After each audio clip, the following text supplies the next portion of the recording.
This is my presentation on Caleb Hanna and a Story of Poor Ethics by Emily Calabrese. Okay, starting off on my roadmap, right off the bat, I don't like golf. I don't get it. Never have, never will. I'm going to go over the moral problems encountered in the research process. I'm going to discuss the moral problems encountered in the writing process. And then I'm going to end up with my final judgment and overall opinions.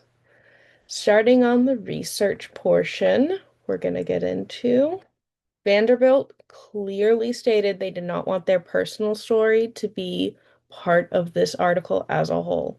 While I can appreciate doing your due diligence, part of good writing, especially part of good journalism is checking your sources and verifying information. The whole story was sprinkled with descriptions on how he felt and how he went about it.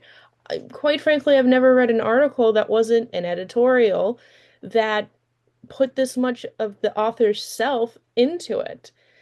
He was basically the biggest Mary Sue I've ever seen in journalism. He inserted himself. He told the investor not just, hey, this is a red flag. You might want to check into this, or what's your experience with this?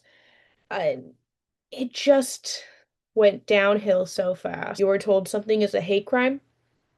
You're telling me there wasn't an HR, a legal department, a friend with the internet who could have been like, maybe we should hold our horses.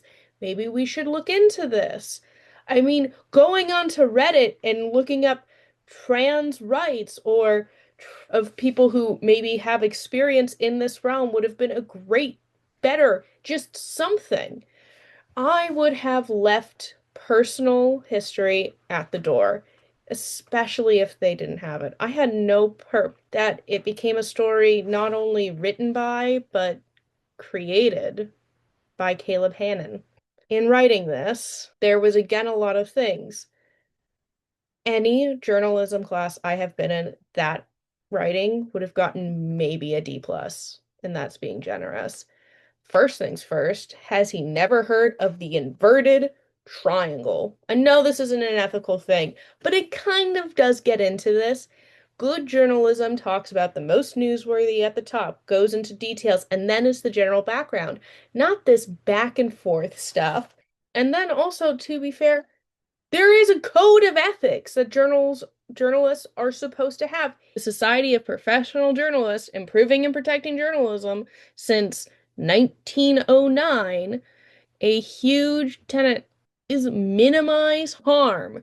Ethical journalism treats sources, subjects, and colleagues and members of the public as human beings deserving of respect.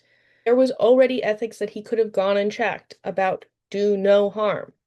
Just why? Why? Why? Why? Judgment. Legally, writing this article and Grantland publishing it were legally in the right. However, they did more than just research a story. They inserted themselves into this story. They outed someone as having a gender identity that is not the norm. They then chose to frame this as adding that their gender identity, their sexuality, was another reason to believe that they were a lying and distrustful person. Dr. Vanderbilt committed suicide to then color their suicide and then publish it. I cannot understand on any level why they thought this was a good idea. I also, as another note, why was this not labeled an editorial, a type of news reporting that is supposed to be based on the author's opinion? Instead, they labeled it as a simple sports piece. On every single step, there was a point to say, stop, we need an outside opinion. Stop, we need to consider, is it worth it? And not push on just because they did so much work. They could have, even if they had made a mistake, they could have, at a certain point, ethically, you're not supposed to do harm. Ethically, tying someone's sexuality to other legal acts they do, tying sexuality to being immoral is a big no-no. If they had just stuck to the academics and the personal history, this would have been a very different article, but instead the author decided to insert themselves into the story. They labeled it under their opinion. They should not have published based on the idea that you should do no harm, that there is a greater good that you must go to. Over and over, decisions were made to go on blindly when really a pause was needed. Thank you so much for listening. I hope you have a lovely day.